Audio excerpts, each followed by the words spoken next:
Hello everyone, welcome to just मैथी जी। तो स्टूडेंट्स, आज हम लोगों का डिफरेंशियल इक्वेशन का क्वेश्चन स्टार्ट में करने जा रहा हूं। आज हम लोग डिफरेंशियल इक्वेशन के जो जेईई मेन के क्वेश्चन सीरीज चल रहे हैं चैप्टर वाइज, उसका फर्स्ट क्वेश्चन करने वाले हैं। ओके बच्चों, तो मैं जैसे बता दूं, जो बच्चे फर्स्ट टाइम इस चैनल पे आए हैं उनको मैं बता दूं कि इस चैनल पे आप लोगों को चैप्टर वाइज सिंगल क्वेश्चन का वीडियो मिल रहा है। हर क्वेश्चंस का एक वीडियो मिलेगा जो कि आपका प्लेलिस्ट बना हुआ है चैनल पे। आप जाइए प्लेलिस्ट में, जो भी सवाल आपका, जिस भी चैप्टर का आप सॉल्यूशन देखना चाहते हैं या जिस भी चैप्टर के आप क्वेश्चंस प्रैक्टिस करना चाहते हैं, उसके लिए आप प्लेलिस्ट बना हुआ है। जैसे मान लेते हैं कि आप 2D ज्योमेट्री का क्वेश्चन प्रैक्टिस करना चाहते हैं, तो प्लेलिस्ट देखिए। प्लेलिस्ट में जेईई मेन 2D ज्योमेट्री करके बना हुआ है, उसमें हर वीडियो में एक क्वेश्चन बस करवाया हुआ है। ठीक है, आपको लग रहा हो कि सर एक वीडियो में सिर्फ एक क्वेश्चन क्यों करवाया है? मैं इसलिए भी करवाया हूं कि आपने एक क्वेश्चन किया, एक वीडियो देखा, एक क्वेश्चन किया, फिर नेक्स्ट वीडियो पे शिफ्ट हो गया। ठीक है, वहां पे एक क्वेश्चन किए। तो अगर मान लीजिए 200 सवाल है जेईई मेन में पूछा हुआ है 2D ज्योमेट्री से, तो 200 वीडियो आपको प्रॉपर मिल जाएंगे वहां पे। ओके, तो चलिए हम लोग स्टार्ट करते हैं आज का क्वेश्चन, जो कि डिफरेंशियल इक्वेशन का है, जो कि इस वीडियो सीरीज में डिफरेंशियल इक्वेशन का पहला सवाल है। ओके, तो चलिए देखते हैं। डिफरेंट लिखा हुआ है सवाल में। अच्छा, ये वाला सवाल जेईई मेन 2021 में आया हुआ है। क्वेश्चन में लिखा हुआ है a differential equation representing the family of parabola. देखिए, एक कोई डिफरेंशियल इक्वेशन हमें बनाना है, डिफरेंशियल इक्वेशन बनाना है। लिखा हुआ है a differential equation representing the family of parabola with axis parallel to x axis. मतलब एक ऐसे पैराबोला का डिफरेंशियल इक्वेशन बनाना है जिसका एक्सिस वाई एक्सिस के पैरेलल है। Okay, and whose length of latus rectum, parabola का लेटस रेक्टम होता है तो उसका लेंथ भी होता है, तो जिसका length of latus rectum is the distance of this point, distance of the point 2, -3 from the line this. Okay, तो सुनो, एक बार मैं साइड हो जाता हूं। आप ना क्वेश्चन को, वीडियो को पॉज करके क्वेश्चन को पढ़ लीजिए, समझ लीजिए, उसके बाद मैं भी क्वेश्चन को समझाता हूं कह क्या रहा है सवाल में। ओके, तो देखिए स्टूडेंट्स, क्वेश्चन में ये कह रहा है कि एक पैराबोला है। ठीक है, क्या कह रहा है? एक पैराबोला है। तो पैराबोला का कितने इक्वेशन हम जानते हैं? पैराबोला अगर आप पढ़े हो तो पैराबोला का कितने इक्वेशन जानते हो आप? कार्टेशियन फॉर्म जानते हो, पैरामेट्रिक फॉर्म जानते हो, है ना? पैराबोला के ये सब इक्वेशंस होते हैं, parametric equation, simple Cartesian equation, है ना? तो हम लोगों को अब कौन सा इक्वेशन यहाँ पे बनाना है? Cartesian equation. Cartesian sir equation sir क्या होता है? जो इक्वेशन आपका एक्स वाई में होता है वो कार्टेशियन इक्वेशन होता है। और पैराबोला का पैरामेट्रिक इक्वेशन क्या होता है? जो एक पैरामीटर, जैसे मैं कहूँ आपसे कि जैसे y square equal to 4ax है, तो इस पैराबोला का ये कार्टेशियन इक्वेशन हो गया, है ना? तो और पैरामेट्रिक इक्वेशन क्या होगा? x की वैल्यू क्या करेंगे? 80 स्क्वायर, और y की वैल्यू क्या होती है? 280, है ना? x इक्वल टू 80 स्क्वायर और y इक्वल टू 280। ये कौन सा इक्वेशन होता है? पैरामेट्रिक इक्वेशन होता है पैराबोला का। तो अब यहाँ पे हमें एक ऐसा पैराबोला, पहले हम लोगों को करना क्या है, इक्वेशन हमें एक्स वाई में निकाल लेना है पैराबोला का। मतलब सर, मतलब ये कार्टेशियन इक्वेशन हमें लिख लेना है पैराबोला का, उसके बाद उसको डिफरेंशिएट करके उसका डिफरेंशियल इक्वेशन बनाना है। जैसा कि आप जानते हैं हर कार्टेशियन इक्वेशन का आप डिफरेंशियल इक्वेशन बना सकते हैं। ठीक है, आप अगर इस क्वेश्चन को देख रहे हैं तो मैं आई होप, मैं उम्मीद करता हूं कि आपको डिफरेंशियल इक्वेशन का ये वाला कंसेप्ट तो क्लियर होगा कि किसी भी सिंपल कार्टेशियन इक्वेशन को डिफरेंशियल इक्वेशन में कैसे कन्वर्ट करते हैं। तो मैं, अगर आपको नहीं भी पता है तो मैं यहाँ पे आपको बता दूंगा कि किसी भी कार्टेशियन इक्वेशन को डिफरेंशियल इक्वेशन में कैसे कन्वर्ट करते हैं। ओके, तो पहला तो हमारा टारगेट है कि ये जो पैराबोला दिया हुआ है, इस पैराबोला का कार्टेशियन इक्वेशन निकालना है ना, सिंपल इक्वेशन निकालना, जो 2D ज्योमेट्री में हम लोग पढ़े हैं पैराबोला चैप्टर में। तो इक्वेशन ऑफ पैराबोला, देखिए पैराबोला का इक्वेशन, जैसे मैं आपसे कहूं कि इस पैराबोला का इक्वेशन क्या होगा, तो स्टूडेंट्स इस पैराबोला का इक्वेशन होता है y square equal to 4ax। क्या होता है? y square equal to 4ax। Okay, इसका जो एक्सिस है वो एक्स एक्सिस है। ये क्या होता है? एक्सिस होता है। अगर इस पैराबोला की बात करूं तो इसका इक्वेशन क्या हो जाएगा? y square equal to -4ax। इसका भी एक्सिस क्या है? एक्स एक्सिस है। इसी तरह मान लेते हैं कि अगर पैराबोला ना शिफ्ट हो जाए, कहीं पे ऐसा शिफ्ट हो जाए, बट एक्सिस क्या है? जो एक्सिस होगा वो एक्स एक्सिस के ही पैरेलल होगा। तो इस पैराबोला का इक्वेशन होगा स्टूडेंट्स, इस पैराबोला का इक्वेशन होगा y माइनस के का whole square equal to 4a और x minus H. I hope आप समझ गए होंगे कैसे मैं लिखा हूं। जहां पे h कॉमा के क्या होता है? ये वर्टेक्स का कोऑर्डिनेट होता है। ओके, आई बात समझ में? तो अगर कोई भी पैराबोला का एक्सिस एक्स एक्सिस के पैरेलल सवाल में लिखा हुआ है तो आप उस पैराबोला के क्वेश्चन इस फॉर्म में लिख सकते हैं, जहां पे h और k क्या होता है? वर्टेक्स होता है। ठीक है सर, अगर मान लो अब यहीं पे अगर पैराबोला ऐसा हो, अपवर्ड पैराबोला हो, तो इसका इक्वेशन क्या हो जाएगा? X square equal to 4ay। यहीं पे अगर ये डाउनवर्ड पैराबोला हो जाए तो इसका क्या होगा? X square equal to -4ay। अच्छा, इसमें या इस फोटो में इस दोनों फिगर में आप देखो वर्टेक्स क्या है, ओरिजिन है, 0 0 है, तो इसीलिए यहाँ पे भी y माइनस जीरो किया है और यहाँ पे भी y माइनस जीरो किया है, तो वो लिखा नहीं है। जैसे मैं आपसे कहूँ कि h और k को मैं 0 0 रख दूँ, यहाँ पे ना h को k को आप h को भी 0 रख दो, k को भी 0 रख दो, तो ये इक्वेशन क्या बन जाएगा, y माइनस जीरो का होल स्क्वायर मतलब y square equal to 4a, x minus zero मतलब x, तो ये आपको यही मिल जाएगा। आई बात समझ में? ऐसे याद रखना। देखो बहुत बच्चे को मैं इतना तो उम्मीद करता हूं कि कुछ हो या ना हो, ये जो y square equal to 4ax, y square equal to minus 4ax, x square equal to 4ay और x square equal to minus 4ay, ये चार फॉर्मूला पता होता है विथ फिगर, मतलब फोटो भी उनको पता होता है कि कैसा फोटो बन रहा होगा उसका, है ना। x square y square equal to 4ay, y square equal to 4ax, और ये क्या है y square equal to minus 4ax, ये क्या है x square equal to 4ay, और ये क्या है x square equal to minus 4ay। अब यहीं पे ना पैराबोला का अगर कहीं शिफ्ट हो जाएगा ना, मतलब और क्वेश्चन, अच्छा हम लोग को ऐसा मतलब पैराबोला तो शिफ्ट हो ही जाएगा, ऐसा लिखा रहेगा, और जो एक्सिस होगा ना वो एक्स एक्सिस के अगर पैरेलल होगा या वाई एक्सिस के पैरेलल होगा, तो मैं एक काम करता हूँ स्टूडेंट्स, पहले मैं लिख देता हूँ दोनों चीज, उसके बाद हम ये क्वेश्चन करेंगे। मैं क्या लिख देता हूँ, किसी भी पैराबोला का इक्वेशन जिसका एक्सिस एक्स एक्सिस के पैरेलल है तो क्या होगा, या किसी पैराबोला का इक्वेशन जिसका एक्सिस वाई एक्सिस के पैरेलल है तो इक्वेशन क्या होगा। तो मैं पहले लिख देता हूं ये चीज आप लोगों को, ये चीज ना लिख लो। देखो पैराबोला का एक कंसेप्ट इस सवाल से रिवाइज हो जाएगा। तो देखो एक छोटा सा वीडियो बनाने का मेरा ये भी मकसद है कि देखो अब मैं चाह क्या रहा हूं, हर क्वेश्चन से ना जो आपका ना रिवाइज हो जाए कंसेप्ट भी। तो मैं अगर एक वीडियो में बहुत सारा कम से कम 4-5 क्वेश्चन भी बनाऊं तो वो वीडियो ज़्यादा लंबा हो जाएगा। क्यों? मेरा कोशिश है सिर्फ क्वेश्चन नहीं बताना, मेरा कोशिश है कि क्वेश्चन के साथ उस कंसेप्ट को भी एक बार अच्छे से रिवाइज करवा देना। इसलिए मैं एक छोटा सा वीडियो बनाता हूं आपके लिए, ताकि आपको एक क्वेश्चन के साथ विथ, जैसे मान लो एक वीडियो एक ही क्वेश्चन में बताऊं और सिर्फ क्वेश्चन बता दूं तो 4 से 5 मिनट का एक वीडियो बनेगा, बट मेरे को पूरा समझाना है, इसके लिए ये वीडियो कितने चले, एक क्वेश्चन का वीडियो 15 मिनट चला जाता है, 12 से 15 मिनट ऑन एन एवरेज, है ना। तो देखो, तो यहां पे क्या है, इक्वेशन ऑफ पैराबोला। कौन बोला? पैराबोला। कौन बोला? Parabola. Equation of parabola.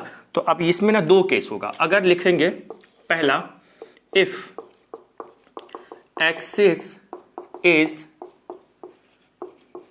Parallel to x axis, अगर एक्सिस क्या होगा, एक्सिस, इफ एक्सिस ऑफ, ऐसा लिख लेते, if axis of parabola parallel to X, ऐसा लिख लो, if axis of parabola parallel to x axis, अगर किसी पैराबोला का एक्सिस एक्स एक्सिस के पैरेलल है तो वो पैराबोला कुछ ऐसा दिखेगा अपने को, है ना, कुछ ऐसा, यहाँ पे हो सकता है, ये यहाँ पे, है ना, कहीं भी हो सकता है। मैं एक रफ आइडिया दे रहा हूँ आपको, तो ऐसा कुछ दिखेगा आपको वो पैराबोला, क्योंकि देखो एक्सिस एक्स एक्सिस के पैरेलल दिख रहा है आपको, है ना, ऐसा कुछ एक रफ आइडिया मैं आपको दे रहा हूँ, है ना। तो उसका इक्वेशन हो जाएगा y माइनस के का whole square equal to 4a x minus h, जहाँ पे स्टूडेंट जो h कॉमा के होता है वो क्या होता है, वर्टेक्स होता है। जहाँ पे वर्टेक्स क्या होता है, इसका वर्टेक्स क्या हो जाएगा, वर्टेक्स हो जाएगा h कॉमा के, और LLR का मतलब है length of latus rectum. LLR का क्या मतलब है, लेंथ ऑफ लेटस रेक्टम। ये कितना होगा, 4a होगा। याद रखिएगा लेंथ ऑफ लेटस रेक्टम का फॉर्मूला जो 4a होता है ये कभी चेंज नहीं होता है, पैराबोला कहीं भी शिफ्ट हो जाए, है ना, शिफ्ट हो जाए, मतलब कि जब जैसे वर्टेक्स ओरिजिन पे है, अब पैराबोला शिफ्ट होकर यहाँ पे आ गया, वर्टेक्स फर्स्ट क्वाड्रेंट में आ गया, तो length of latus rectum 4a ही होता है। आई होप आप लोग को मालूम होगा ये चीज़, तो है ना। ये हो गया पहला। अब हम सेकेंड लिखते हैं। अब मैं सेकेंड इसका लिख देता हूँ। पहला क्या था, if axis of parabola is parallel to x axis. Second लिख लीजिए आप लोग, if axis of parabola parallel to, ये 11 नहीं है, पैरेलल का साइन है ना, parallel to y axis. Okay, देखो इसका फोटो बना देता हूँ, कैसा दिखेगा ये पैराबोला, या तो अब ऐसा दिखेगा या ऐसा दिखेगा, कुछ ऐसा होगा, है ना, कहीं भी हो सकता है वर्टेक्स, यानी एक रफ आइडिया मैं आपको दे रहा हूँ। देखिए यहाँ पे एक्सिस वाई एक्सिस के पैरेलल, एक्सिस वाई एक्सिस के पैरेलल, एक्सिस वाई एक्सिस के पैरेलल, देखो इन सब में, है ना। तो इस केस में जो पैराबोला का इक्वेशन होगा वो हो जाएगा x माइनस एच का होल, इसमें x का स्क्वायर हो जाता है, और 4a y माइनस के, क्या हो जाएगा, 4a y माइनस के। ये किसका इक्वेशन है, पैराबोला का इक्वेशन है। जब पैराबोला का एक्सिस एक्स एक्सिस के पैरेलल है, जहाँ पे बच्चे वर्टेक्स क्या है बताइए, इसमें वर्टेक्स क्या हो जाएगा इसका, इस पैराबोला का मैं वर्टेक्स यहाँ लिख देता हूँ, जो वर्टेक्स होगा वो h, k होगा और LLR length of latus rectum क्या हो जाएगा, वो 4a हो जाएगा। तो आप ये आप वीडियो को पॉज करके इसको लिख लीजिए, है ना। अगर कोई पैराबोला है उसका एक्सिस एक्स एक्सिस के पैरेलल है तो पैराबोला ऐसा दिखेगा। इक्वेशन हो जाएगा y माइनस के का whole square equal to 4a x minus h। और अगर किसी पैराबोला का एक्सिस एक्स एक्सिस के पैरेलल y एक्सिस के पैरेलल है ना, तो उसका इक्वेशन ऐसा कुछ हो जाएगा x माइनस एच का whole square equal to 4a y minus k. आई बात समझ में, इसको लिख लीजिए फिर ये सवाल करेंगे। चलिए नहीं लिखे हो तो वीडियो को पीछे कीजिए, वीडियो को बैक करके लिख लीजिए, है ना, रफ कर दिया हूँ मैं। नाउ तो देखते हैं, अगर यहाँ पे क्या कर रहा है, एक ऐसे पैराबोला का डिफरेंशियल इक्वेशन बनाना है जिसका एक्सिस y एक्सिस के पैरेलल है। तो y एक्सिस के पैरेलल अभी मैंने यहाँ पे लिखा था, क्या लिखा था, तो इक्वेशन ऑफ पैराबोला क्या हो जाएगा, यहाँ पे जो इक्वेशन ऑफ पैराबोला वो क्या हो जाएगा, वो हो जाएगा x माइनस एच का whole square equal to 4a y minus k. होगा या नहीं होगा, जरूर होगा। अब ये जो 4a है ना, ये क्या है, लेंथ ऑफ लेटेस्ट रेक्टम है। तो मुझे क्या लेटेस्ट रेक्टम पता है क्या, 4a का वैल्यू पता है क्या, बिल्कुल पता है। आगे पढ़ो क्या दिया हुआ है, इसको ना फर्स्ट करके छोड़ दीजिए, इसको फर्स्ट करके फिलहाल छोड़ दीजिए। देखिए क्या लिखा हुआ है, whose length of latus rectum is the distance of this point from the line. मतलब कि अगर मान लो कि ये कोई पॉइंट है, मान लो P, इस पॉइंट का कोऑर्डिनेट है मान लो 2,3, इसका डिस्टेंस इस स्ट्रेट लाइन से जो भी पर, जैसे ये P है और ये मान लो M है, और इस स्ट्रेट लाइन का इक्वेशन क्या हो जाएगा, 3x plus 4y minus 5 equal to 0। ये परपेंडिकुलर डिस्टेंस जितनी होगी वही क्या है, लेंथ ऑफ लेटेस्ट रेक्टम है। तो ये डिस्टेंस निकाल लेते हैं। कैसे निकालते हैं, pm का वैल्यू कितना हो जाएगा, pm इक्वल टू हो जाएगा मॉड में x की जगह पे 2 रख दो और ये 4 minus 3 minus 5 upon under root 3 का स्क्वायर 9 4 का स्क्वायर 16, है ना। तो pm इक्वल टू हो जाएगा, ये हो जाएगा 6 माइनस 12 माइनस 5 अपॉन 5। होगा या नहीं होगा, 5 कैसे, 16 प्लस 9 25 और 25 का स्क्वायर रूट 5 हो गया। ठीक है, ये कितना हो जाएगा, -6 और -5 -11, मतलब 11/5 11/5 आ रहा है। यहाँ से मॉड है, मॉड की वजह से वो क्या हो जाएगा, पॉजिटिव हो जाएगा, क्योंकि लेंथ है, लेंथ कभी निगेटिव नहीं होता, इसलिए मॉड लेना होता है। तो स्टूडेंट्स यहाँ से अब आ गया है ना, लेंथ ऑफ लेटेस्ट रेक्टम कितना आ गया,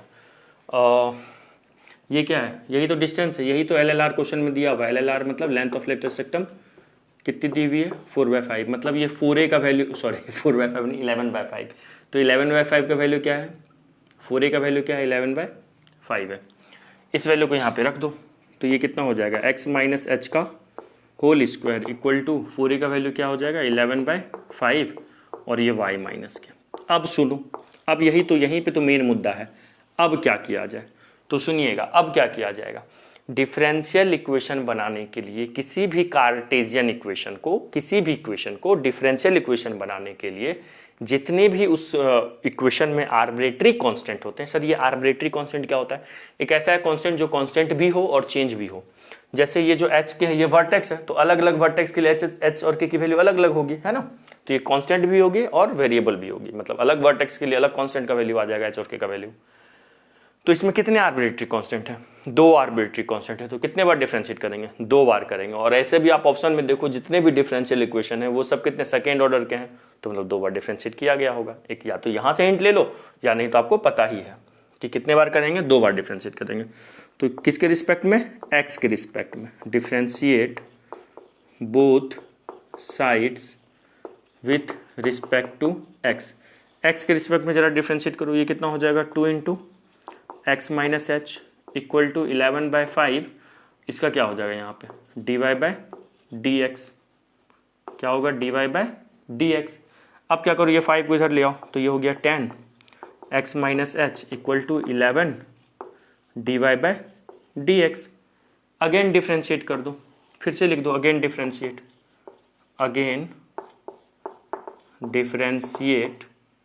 विद रिस्पेक्ट टू x। फिर से क्या करते हैं, डिफ्रेंशिएट कर देते हैं किसके रिस्पेक्ट में, x के रिस्पेक्ट में। दोबारा डिफ्रेंशिएट कर देते हैं, तो देखो क्या बन रहा होगा, यहाँ पे क्या हो जाएगा, 10 x माइनस एच का डिफ्रेंसिएशन क्या होगा, 1 होगा, और यहाँ पे क्या हो जाएगा 11 d2y by D x square, d2y by, इसको क्या पढ़ते हैं d2y बटे dx, 2 नहीं पढ़ेंगे, यहाँ पे 2 पढ़ते हैं, नीचे स्क्वायर पढ़ते हैं, d2y by D x square, है ना। तो ऑप्शन में अब देखें क्या कोफिशिएंट पे 11 रखा है, तो अपना आंसर हो जाएगा, हो गया, आंसर लिख दूँ 11 d2y बटे d x square equal to 10, this is our answer.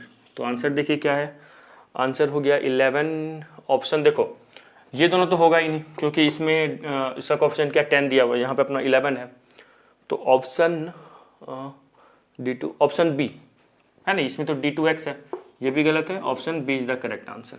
आई बात समझ में। तो देखो कितना सिंपल क्वेश्चन था, है ना।